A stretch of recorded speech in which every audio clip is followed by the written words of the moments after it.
Hi mga kabakyard, isang magandang umaga po sa ating lahat. Another day, another video na naman mga kabakyard ang pag-uusapan natin ngayon.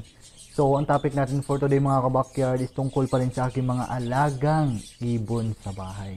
So, ang ibabahagi kong topic sa inyo ngayon mga kabakyard is based sa aking experience dito sa aking mga alaga sa bahay.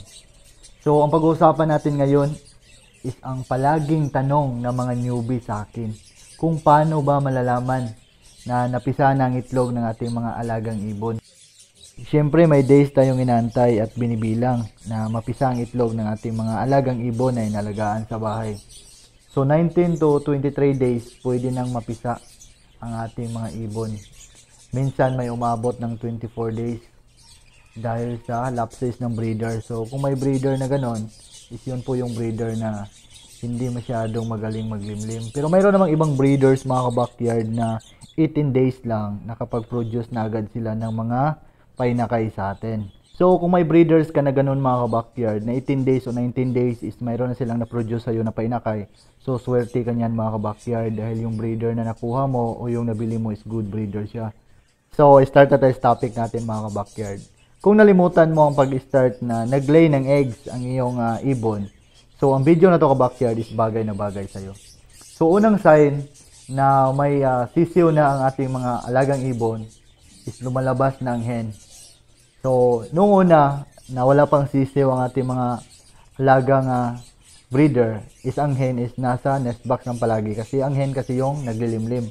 Kung lumabas man yun ng hen is paminsan-minsan lang at saka hindi siya masyadong umi-expose sa labas ng cage mo. So kapag nakita mo ang hen mo na lumabas and then malakas na siyang kumain at tapos umiinom din siya ng marami, so it means may inakay na yan na sinusubuan sa loob. So pangalawang sign kapag malakas kumain ng iyong cock.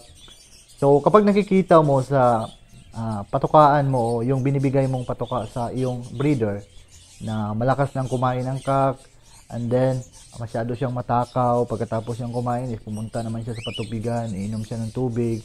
And then pagkatapos niyang uminom, kumain naman siya ulit. And then pagkatapos niyang kumain is pumunta agad siya sa nest box. So it means mga kabakyard, may sisiw na siyang binubuhay sa loob ng nest box.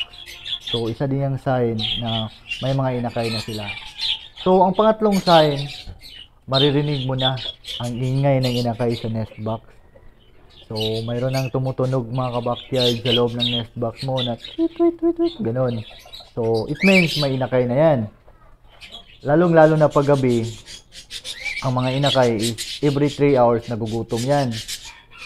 At kapag nag-observe ka sa iyong nest box, lalo na paggabi, so may inakay na yan na masyadong maingay sa loob. Kaya dagdag tips ko din sa inyo mga kabakyard, pag once may inakay na yung alaga nyong ibon, mabuti na damihan mo sila ng patuka sa hapon. Kasi iipon ang cock at ang hen ng pagkain kasi pagdating sa gabi, ang mga painakay nila is nagugutom yan at matatakaw yung mga painakay. At huwag mo ring tipirin ang mga pagkain na ibinibigay mo sa iyong alagang ibon na may mga painakay kasi hindi yan maganda sa kanila dahil nga may binubuhay silang painakay and then kailangan nila ng sapat na pagkain o maraming pagkain para makakain sila at mabigyan din nila yung mga baby nila na inaalagaan. So 4 tips ko sa inyo mga kabakyard, malakas silang kumain. So nung unang mga araw, nung wala pa silang painakay, is yung binibigay mo, tama-tama lang. At nagtataka ka dahil hindi naubos yung mga ibinibigay mong seeds sa iyong breeder. Pero nung nagkaroon na sila ng painakay, ang seeds na ibinibigay mo sa iyong breeder is ubos na ubos lahat. So kapag may inakay ng ating alagang ibon, dapat yung diet na ibinibigay natin sa kanila nung wala pa silang painakay, so dapat mag-change diet na tayo sa kanila. Dahil mayroon silang binubuhay at need na nila ng maraming patuka sa iyong cage.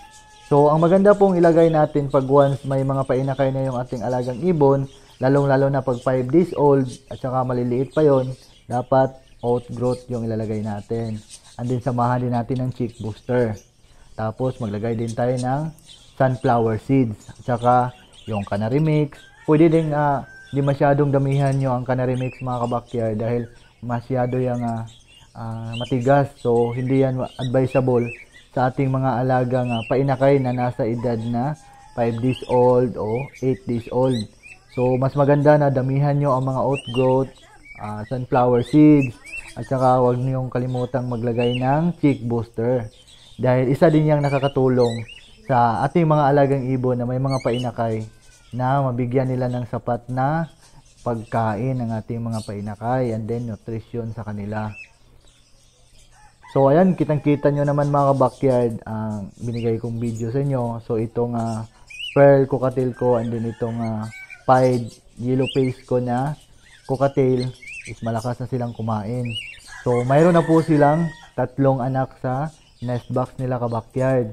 Kaya kitang-kita nyo naman tong dalawang to ang tatakaw nilang kumain. So hindi sila nagpapaawat sa mga pagkain na nasa loob ng cage nila. So dito na magtatapos ang vlog ko mga ka-backyard. Maraming salamat po sa panonood. Kung mayroon kayong mga comments, mayroon kayong ipa-shoutout, huwag lang kayong mahiya mga ka-backyard. Mag-iwan na kayo ng comment sa video na to para sa next upload ko is ma-shoutout ko kayo. At kung may mga katanungan kayo, mag-leave din kayo ng comment dito para masagot ko. So God bless po sa ating lahat mga ka-backyard. Stay safe and healthy at mag-ingat po tayo.